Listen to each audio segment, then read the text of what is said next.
The effort's underway in D.C. today that could change the lives of millions of dreamers looking for a path to citizenship here in the U.S. Plus, Black Restaurant Week comes to Arizona. We'll tell you where to go to experience the flavors of the Caribbean, Africa, and more right here in the Valley. And later this half hour on Break It Down, the discrimination Asian Americans have faced over the course of the pandemic. Cronkite News starts now. Good evening and welcome to Cronkite News on Arizona PBS. I'm Jenna DELATORRE. And I'm Reed Harmon. Thank you for joining us. Just minutes ago, the House passed the American Dream and Promise Act, a bill that would create a pathway to citizenships for millions of undocumented immigrants living in this country, among other changes. Jake Holter has the details from our Washington bureau. Today's vote is the latest in years of efforts to extend legal protections to the so-called Dreamers. And it can't come soon enough for Gracia Martinez-Rojas, the executive director of United We Dream.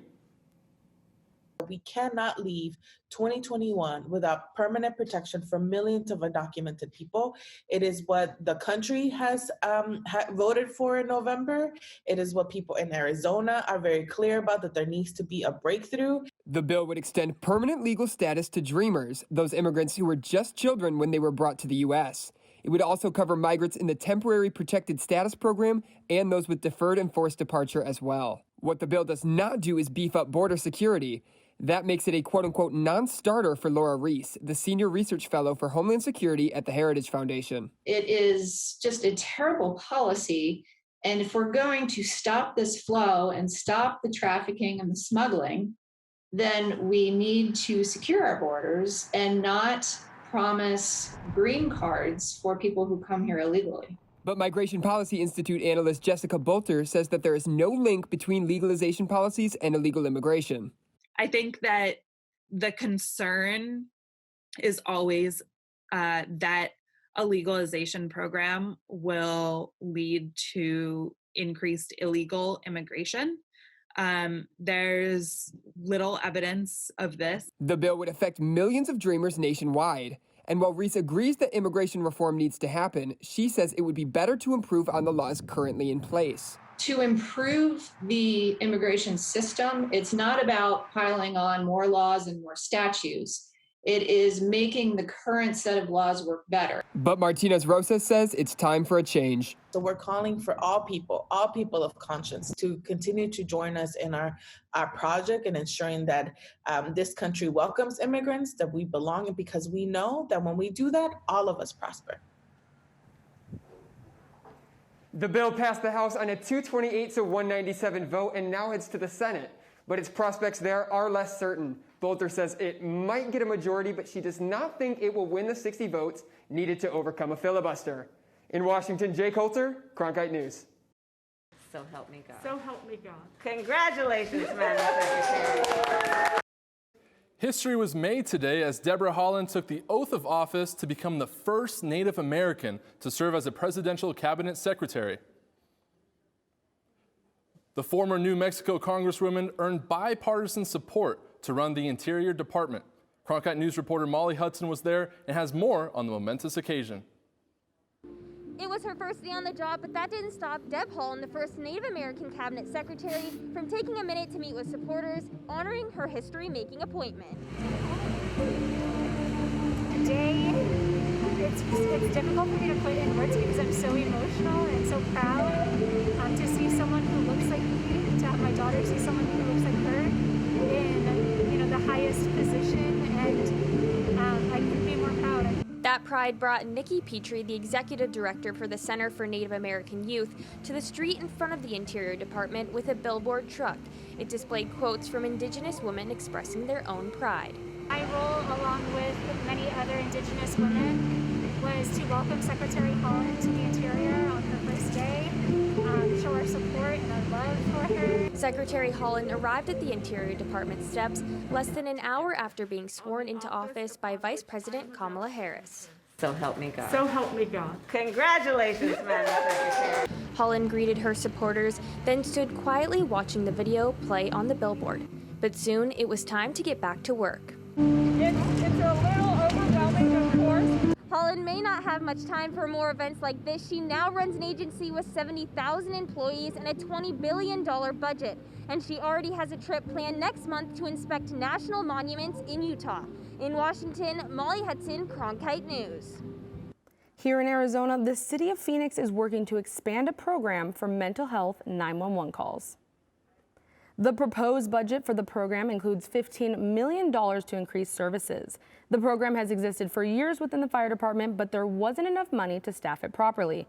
That's why many 911 calls for people in a mental or behavioral health crisis often get handled by police.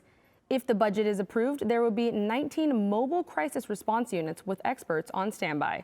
Budget hearings are set for the next month, with voting expected in May. This morning, Arizona public health officials reported the second lowest COVID-19 case report in nearly 6 months.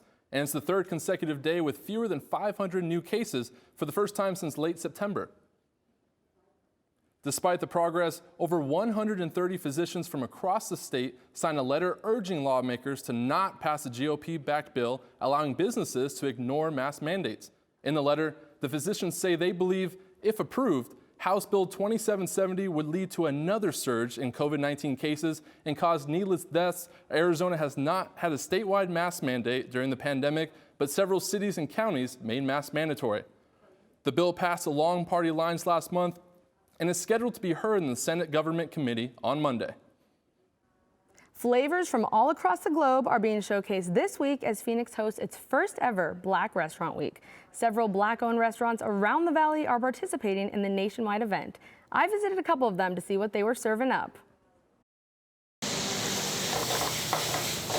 let the food cook itself. When it comes to flavor, Chef Dean Scott knows how to serve it. Just excellent food and good atmosphere. Dean Scott and his wife own Ocean Blue Caribbean Restaurant and Bar located in Chandler, Arizona. They are one of the many restaurants featured in Phoenix's first ever Black Restaurant Week. To show people out there that even though we're very popular in Chandler, there's still so many people that don't know about us, and we're really appreciative. Black Restaurant Week turns a spotlight on those serving flavors from around the world. Fried plantains, scallops and shrimp, salmon, jerk chicken. The list goes on. Chef Scott and his team work hard to bring the authentic and delicious taste of the Caribbean right to your plate. It's soft, it's tender, it's juicy. It's like a party. Across the way, Monroe's Hot Chicken, located in Tempe and Phoenix, is among one of the other many Black-owned restaurants participating in the event. It boosts our morale and it lets us know that we can compete. Willie Graham, executive chef at Monroe's Hot Chicken, says it means a lot for them to be featured. It shows that our food is, being mentioned around the world, or around the country at least. At Monroe's Hot Chicken, it's all about the sizzle and the spice. Delivering the taste of Nashville here in Phoenix. Restaurants have felt the economic effects of COVID-19. And as our country and the rest of the world grapples with try to find a path to move forward from racial injustice, Black Restaurant Week aims to highlight and support Black-owned businesses while easing the damage this past year has had on them. I just hope, at the end of the day, because I know how hard our customers work for their money, and we want to know we put every ounce of energy that we possibly have, that they appreciate what we do, okay? Because without them, we don't exist. Black Restaurant Week will be taking place through the weekend, and you can go to blackrestaurantweek.com to find a list of participating businesses.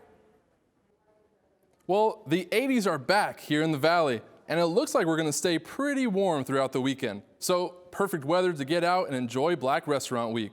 Let's go now to Melissa Zaremba for more on what we can expect in the forecast. Melissa?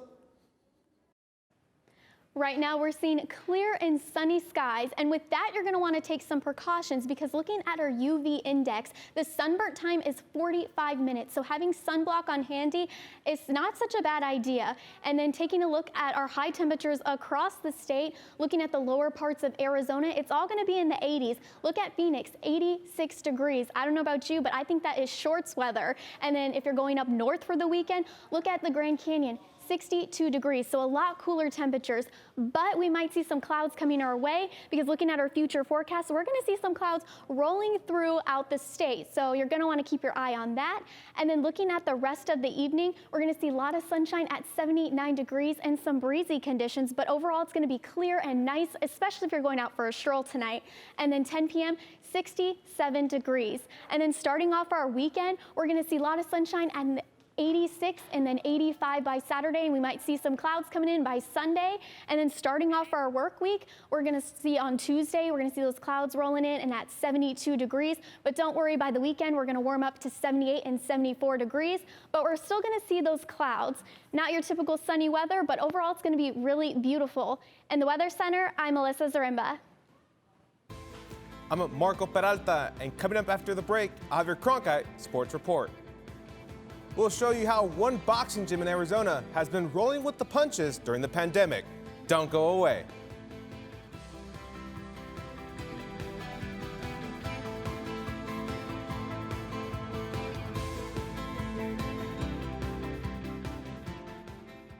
Ready to watch the best of PBS anytime, anywhere, on nearly any device? It's easy with the free PBS Video app. Simply download the PBS Video app on your mobile or streaming device. Now you can watch the latest PBS episodes or catch up on the shows you missed. And when you support your local station, you can get PBS Passport, giving you access to more episodes, more specials, more of what you love.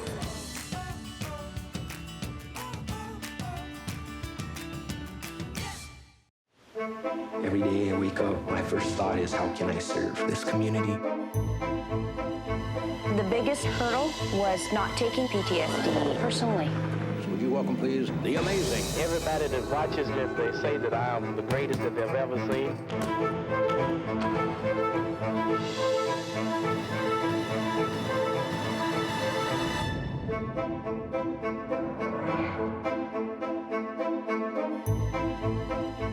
Take a journey with Arizona PBS. Join us every Sunday afternoon for Destination Drama.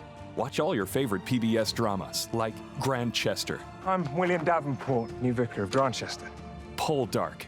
Nothing in my life has meaning without you. And Victoria. I know that I'm young, but I know my duty. And if you missed a recent primetime drama, we'll help you catch up on those too. Destination Drama. Every Sunday afternoon at 1. Only on Arizona PBS. Hey, I'm Rick Steves. You know, I don't go anywhere without my passport. And now, thanks to PBS Passport, you can travel with me and watch all 10 seasons of Rick Steves Europe and all my travel specials. This exclusive streaming service is just for our members. Not only can you see all my shows, but you can see thousands of hours of your favorite public television shows. Become a member today and get your passport. The great thing is to last and get your work done. And see and hear and learn and understand. And write when there is something that you know, and not before, and not too damned much after.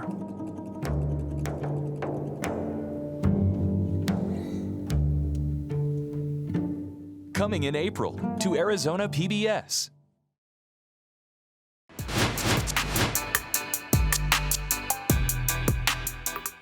Welcome back to Cronkite News. I'm Marco Peralta, and this is your Cronkite Sports Report. This past year, gyms have suffered closures because of the COVID-19 pandemic, but one gym in the boxing industry is rolling with the punches to stay open. Cronkite News reporter Harrison Klopp shows us how Hard Knocks boxing gym of 25 years has been able to stay afloat. Located in North Phoenix, Hard Knocks Gym is beloved by its fighters. Almost like I'm at a different home. Feels like a home. Feels like I feel like I more friends, more. I can rely on these people, and we work hard together. But when the pandemic struck a year ago, for Hard Knocks, everything changed. We were closed for about 6 months altogether. Our revenue for the business portion, we were down 67% from the prior year. So we took a huge hit. And while Hard Knocks, like any other gym in Arizona, has had to follow the rules set in place by the Arizona Department of Health Services, they also have to follow the rules set in place by USA Boxing. And those rules include limiting their capacity down to 25% imposing sanitizing strategies, and limiting their training activities. Hard Knocks also had to renovate their gym so their heavy bags could be at least 10 feet apart. Masks are also recommended, but head trainer Arturo Ortega sees how hard it is to train with them on. From a training aspect, it's brutal. To a certain extent, it doesn't feel safe because trying to breathe through the mask, you're suffocating yourself slightly. And while at the same time, I guess it's kind of like using one of those elevation masks. You know, your breathing's a little bit down, and if you can't control your breathing, it makes it almost impossible. You're going to get lightheaded, you're going to get dizzy. For months, Hard Knocks was only able to provide distance training and private lessons. But things are beginning to come back to normal. Only recently has light contact training been allowed back into the gym. But Suzanne Ortega hopes that for her business, things can get back to 100% normal. We're ready to get back to boxing. We're ready to get back to competing, bringing kids back in here, reaching out to the community. We're ready just to fully reopen. In Phoenix, Harrison Klopp, Cronkite News. It is officially March Madness time, and fans are extremely excited to watch this year's tournament. But some of the participating athletes have gone to Twitter to express their frustrations with the use of their image and likeness. The hashtag NNOTNCAAPROPERTY started trending this morning on Twitter. Athletes are using it to discuss how they cannot receive any profits from the use of their name and likeness.